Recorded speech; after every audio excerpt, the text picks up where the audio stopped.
Assalamualaikum warahmatullahi wabarakatuh.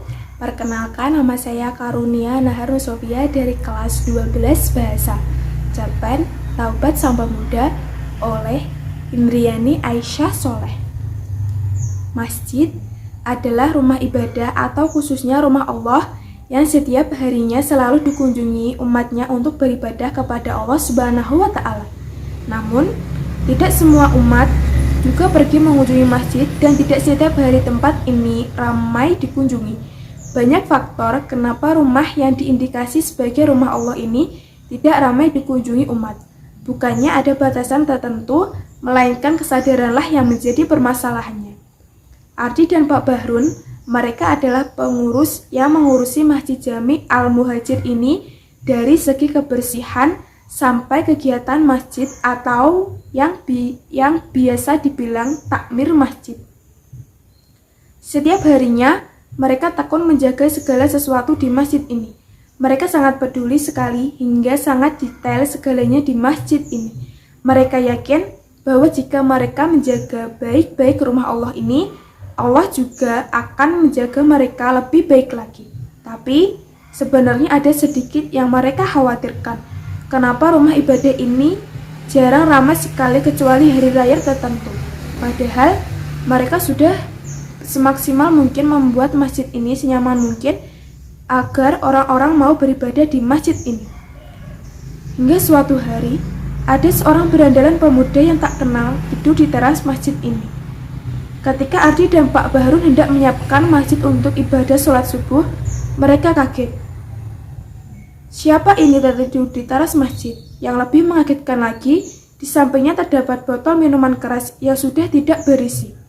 Sepertinya pemuda ini sebelumnya mabuk-mabukan. Ardi pun emosi dan memarahi pemuda tersebut. Bagi Ardi, rumah Allah yang dijaga benar-benar kesuciannya dinodai oleh pemuda pemabuk yang tidak bertanggung jawab. Orang menjadi lebih enggan beribadah di situ karena melihat pemuda mabuk tersebut. Akhirnya, Pak Bahrun membangunkan orang tersebut. Tiba-tiba Ardi dengan sedikit kasar mengangkat pemuda tersebut dan mengusirnya. Keesokan harinya, kejadian ini terulang kembali. Pemuda tersebut selalu saja tertidur di teras masjid. Tidak sampai di situ, setiap harinya pemuda tersebut tetap saja terus-menerus tidur di teras masjid. Akhirnya, Ardi kehabisan kesabarannya dan ingin memberi pelajaran kepada pemuda tersebut. Namun, Pak Bahrun mencegahnya dan berusaha menenangkan Ardi. Lalu, Pak Bahrun membangunkan dengan sopan pemuda tersebut dan bertanya karena penasaran, kenapa pemuda ini selalu saja tidur di teras masjid ini walaupun sering sekali kami usir. Dan apakah kamu tidak mempunyai tempat tinggal? Tanya Pak Bahrun. Sebenarnya saya bekerja di perusahaan yang lokasinya di dekat masjid ini, tetapi saya selalu mendapatkan masalah di kantor. Ternyata pemuda itu selalu saja mendapat alasan di perusahaannya. Ternyata pemuda itu selalu saja mendapat masalah oleh atasan di perusahaannya. Setiap hari dia harus pulang lembur, dan akhirnya ia pun stres dan pelariannya meminum minuman keras. Dia selalu melintasi masjid ini setiap kali berjalan menuju arah rumahnya. Selalu saja ia merasa tidak kuat berjalan lagi dan akhirnya membuat dia untuk memutuskan tidur di masjid ini. Dia merasa sangat nyaman jika di masjid ini, entah serasa sejuk dan nyaman. Dia merasa sangat nyaman jika di masjid ini, entah kenapa serasa sejuk dan nyaman saat ia tidur di teras masjid. Dia merasa sangat nyaman jika di masjid ini, entah kenapa serasa sejuk dan nyaman saat ia tidur di teras masjid ini. Dia juga sangat tenang jika mendengar alunan-alunan qiraah di masjid ini. Pak Bahrun pun terkejut mendengar perkataan pemuda berandalan tersebut. Pak Bahrun tertegun, termenung. Ternyata masih ada hamba Allah yang mau datang ke masjid ini walaupun dia berbuat menyimpang ajaran Allah. Akhirnya, Pak Bahrun dengan halus untuk mengajak pemuda berandalan itu segera bertaubat dan melaksanakan sholat subuh bersama-sama. Pak Bahrun pun menyadari bahwa bukan apa yang istimewa dari masjid yang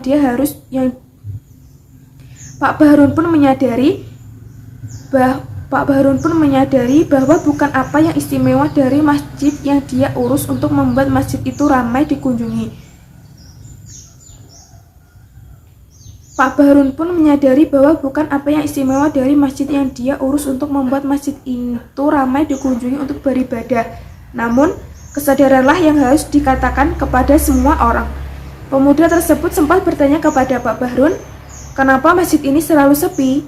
Pak Bahrun pun menceritakan kepada pemuda itu dan tidak tahu menahu kenapa masjid ini sepi. Pemuda itu berinisiatif untuk membantu menyadarkan orang di sekitar Masjid Al-Muhajir tentang arti beribadah di rumah Allah tersebut. Dengan menggunakan ilmu public speaking dan hubungan masyarakat yang ia jabat di perusahaannya, dia membantu mensosialisasikan kepada warga sekitar untuk beribadah dan meramaikan dengan kegiatan positif bersama di masjid ini, dan menyadarkan arti penting rumah Allah ini untuk masyarakat sekitar. Pesan yang dapat kita ambil dari cerpen Taubat Sang Pemuda adalah, manusia memang diciptakan Allah dengan berbagai macam karakteristik yang menambah keindahan dunia ini. Allah juga seringkali memberikan hidayah kepada kita melalui berbagai cara. Ada kalanya dengan dinasihati seseorang tersadar, ada kalanya ketika terpojok pada situasi yang tidak menguntungkan seseorang menjadi ingat Tuhannya.